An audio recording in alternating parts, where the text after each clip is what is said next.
안녕하세요. 프로의 대구 쉽게 설명해드리는 흑백 바둑입니다. 오늘의 대국 정보는 2024년 갑조리그 챔피언 결정전 1라운드 1월 11일에 열린 경기고요. 네, 한국의 선수들끼리 만났는데 신진서 구단과 박정환 구단의 대국입니다. 자, 두 선수 모두 현재 한국 랭킹 1위, 2위를 기록하고 있는데요. 과연 챔피언 결정전 1라운드 대국은 어떻게 되었을지 같이 한번 보도록 할게요. 박정환 구단이 흑이고 신진서 구단이 백입니다. 그리고 중국 리그는 덤이 또 7집 반으로 한 집 많기 때문에 백을 좀 선호하는 기사들이 많은데 아무래도 돌가리기에서 신진서 구단이 백을 잡게 되어서는 좀 기분 좋게 출발을 했다고 볼 수 있고요. 초반 포석은 화점 소목을 두니까 백은 양화점으로 대응을 했고요. 자, 3-3 들어가니까 맞고요. 자, 밀 때 늘고, 한 칸을 뛰었습니다. 이 한 칸 뛰는 수가 성립을 하려면 보통은 밀고 젖히거나 날일자로 두는 게 일반적인데, 한 칸을 뛰는 수는 이제 축이 좋다는 거겠죠. 자, 이렇게 바깥쪽을 끊고 백이 뒤를 잡을 수도 있지만, 이거는 빵따냄을 해서 흑의 의도대로 진행이 됐다고 볼 수 있고요. 자, 어떤 축이 좋아야 되냐면, 안쪽을 끊고 잡을 때 단수 치고 둘 때 요 단수 쳐서 두는 축이 좋아야 되는데 지금은 절묘하게 이 화점 자리에서 요렇게 되면서 축이 성립을 하지 않게 돼요. 그래서 지금 당장은 축이 좋지 않기 때문에 백도 굳이 뭐 둘 필요는 없고요. 축이 나쁜 상황에서는 밀어두고 나와서 끊어두고 고부침을 하고 요런 식으로 진행이 되는 경우도 많은데 일단 신진서 구단은 밀어가지 않고 3-3을 반대쪽 대각선 쪽 3-3을 들어가면서 진행을 시켰고요. 자, 막으니까 밀고, 자, 날일자로 두었을 때 붙여가면서 조금 대형 정석, 대형 변화가 일어나게 되는데 여기서 좀 대형 변화가 어렵거나 자신이 없다 이러시는 분들은 그냥 치받고 젖히셔도 무난합니다. 자, 일단 신진서 구단은 붙여갔고요. 자, 치받고 나와서 끊으면서 좀 굉장히 변화도 다양하고 수순도 길어서 어려운 정석이에요. 자, 입구자로 둘 때 늘어두고 밀 때 젖히고 젖힐 때 후붙이고 하나 단수 쳐두고 이을 때 젖히고요. 자, 이을 때 날일자로 두는 것까지 여기까지가 일단은 일단락이 됐다고 볼 수 있고요. 자, 백도 끊어가고요. 자, 이을 때 여기서 단수를 쳤는데 보통은 이쪽을 끊고요. 뭐 이런 식으로 입구자를 두거나 아니면 그냥 입구자로 둘 수도 있고요. 그것도 아니면 끊고 뻗을 때 요교환을 하고 이런 식으로 붙여가면서 정석을 진행할 수도 있는데 너무 다양하고 복잡해서 이거를 다 하려면 하루 이상이 걸릴 것 같아요. 그래서 일단 실전에서 신진서 구단은 단수 치는 수를 선택을 했는데요. 자, 이 수를 두면 이제 흑한테 이 5점은 잡히지만 백도 하나 끊어두고 날일자 교환을 하면서 5점을 잡혔지만 백도 이 상변 쪽의 모양이 좋아지고 나중에 이런 밀어가는 자세가 굉장히 두텁거든요.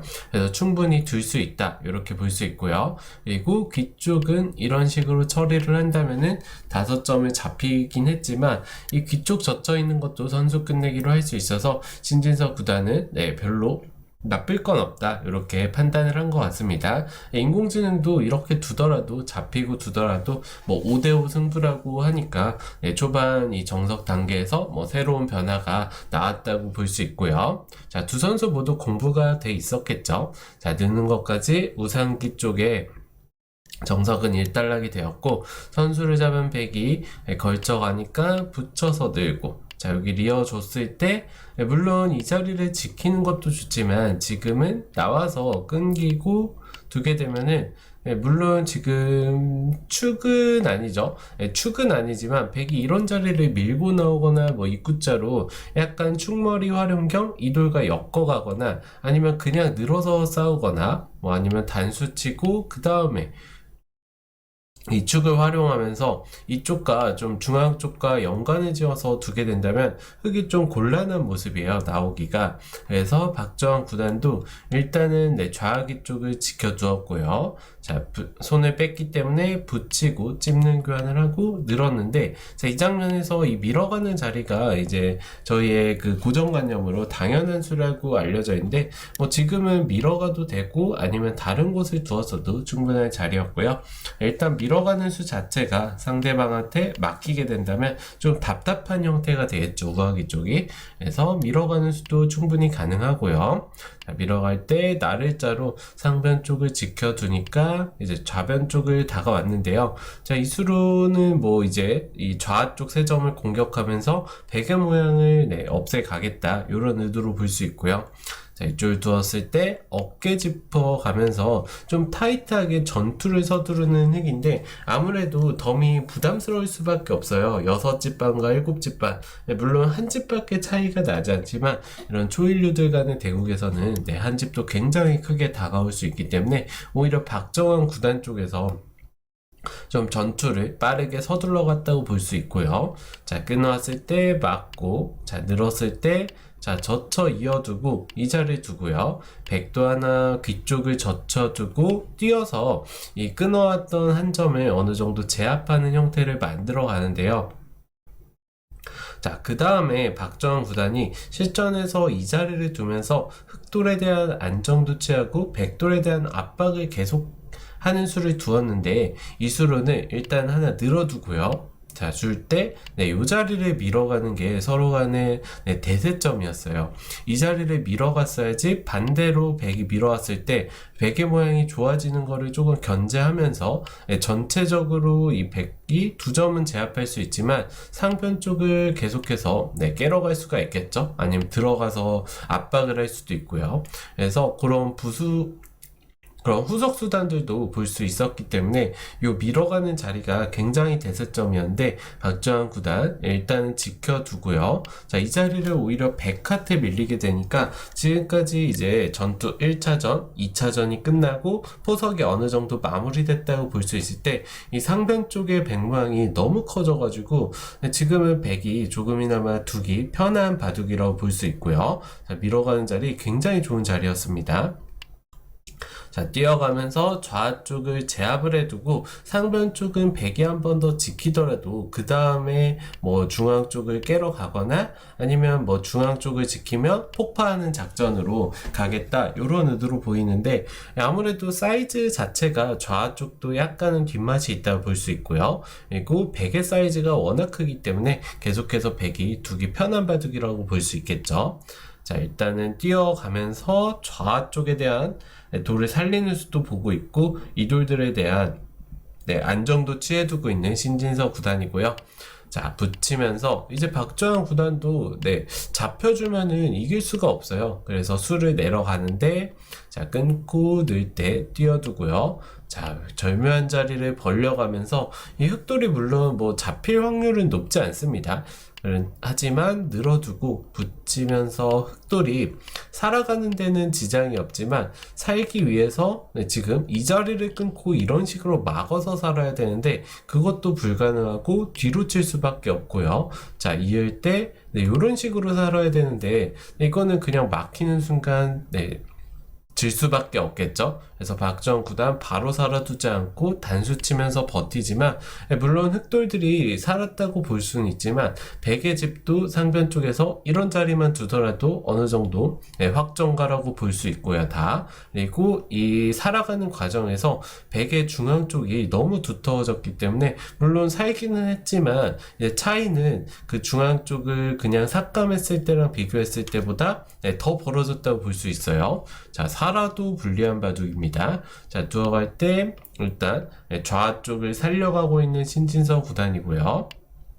자, 두 점을 잇고 밀어가면서 계속해서 버티지만 좌쪽을 확실하게 살려서는 중앙 쪽 흑돌들이 산 것만큼 좌쪽도 어쨌든 크기가 크기 때문에 백 입장에서는 계속 이 두터움을 바탕으로 형세를 이어갈 수 있습니다. 자, 뛰어갈 때 두 점머리 기분 좋게 젖히고요. 젖힐 때 늘고 호구 칠 때 하나 호구 쳐두고 호구 칠 때 붙이고 늘고 밀어가면서 이제 박정환 구단 입장에서는 뭔가 계속 어렵게 만들면서 전투 자체를 이어가야 되는데 여기를 밀어왔을 때 신진서 구단이 날일자로 제압하는 수가 좋았어요.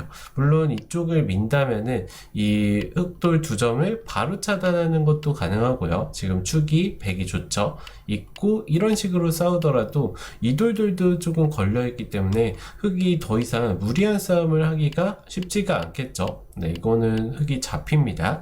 자, 그래서 박정환 구단도 2점을 바로 살릴 수는 없고요. 자, 이것을 붙여가서 일단 패맛은 남겨두는데 이 패는 흑도 부담이 너무 커요. 네, 지면은 다 잡히기 때문에 부담이 너무 커서 거의 들어갈 수 없는 패라고 볼 수 있습니다. 자, 이렇게 진행을 하고 뛰어가는데 밀어두면서 확실하게 중앙 쪽을 잡아두었고요. 자, 박정환 구단 입장으로서는 이제는 이 좌우부터 우하까지 연결된 백돌들을 좀 괴롭히면서 뭔가를 얻어내야 되는데, 자, 일단 이쪽을 두고 입구자로 두면서 집으로는 이득을 보긴 했지만 이 정도 이득 가지고는 흑이 이길 수가 없습니다. 자, 막을 때 하나 젖혀두고 이제 상변 쪽을 붙이면서 최대한 집으로 따라가는 선택을 하지만 신진서 구단이 결정타로 오히려 패를 들어가고 있어요. 패를 들어가고 때릴 때 호구 치게 되니까 받기가 어렵습니다. 받아두면은 때리고 요 자리를 차단하고요. 딱 늘게 되면은 하변 쪽도 계속해서 패로 버텨갈 수 있기 때문에 물론 흑이 단수 치고 뭐 이런 식으로 차단은 가능하지만 이 패를 계속해서 견뎌낼 수도 없고요. 혹여라도 패를 이긴다고 하더라도 배기 이런 식으로 붙이고 늘기만 해도 쉽게 살아갈 수가 있겠죠. 그래서 결국에 실전에서 박정환 구단이 이길 수밖에 없었고 요 자리를 딱 끊어가게 돼서는 중앙 쪽 흑돌들이 거의 잡혔다고 볼 수 있어요. 자, 이제 몇 수 더 진행을 하지만 확실하게 잡아두고요. 자, 상면 쪽을 깨지만 신진서 구단이 이 자리까지 딱 오고 이제 박정환 구단으로서는 좀 던지긴 아쉬우니까 몇 수 더 진행을 하지만 신진서 구단의 마무리가 완벽했다고 볼 수 있습니다. 자, 끊어가면서 조금이나마 득을 보면서 이 끼우는 수를 없애는 수죠. 네, 부분적으로는 맥점이기 때문에 알아두시면 좋을 것 같아요. 자, 이제 하나 끊어두니까 오히려 좌변 쪽 사활을 압박을 하면서 막는 수를 선수로 하고요. 자, 막는 수를 선수했을 때 받을 수밖에 없습니다. 자, 안 받으면은 이쪽을 붙이고 이을 때 입구자 두고 입구자 두게 된다면 오궁도로 잡히게 되겠죠. 그래서 좌변 쪽을 야무지게 선수 처리한 신진서 구단 이조리 단수치고 자, 끼워 있고 2점까지 딱 선수로 따내버리고요. 자, 그 다음에 마지막으로 큰 우변 쪽을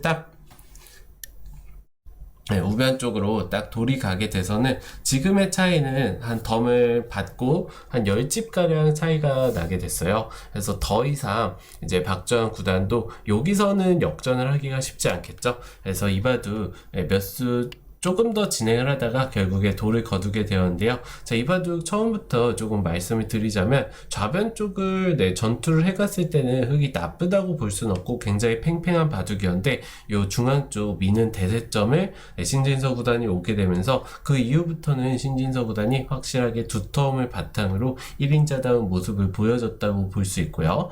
박정환 구단으로서는 이 민수를 왜 못 뒀는지 모르겠는데 일단 실전 심리상 좌변 쪽이 굉장히 두텁고 백돌들을 압박하는 좋은 자리여서 민은수를 결행을 못했던 게 좀 아쉬운 한 판이라고 볼 수 있을 것 같습니다. 자, 아무튼 중국 갑조리그에서 한국 1위가 이렇게 격돌을 하게 되었는데 다음 판도 기대해 주시길 바라면서 오늘 대국 소개는 여기서 마치도록 하겠습니다.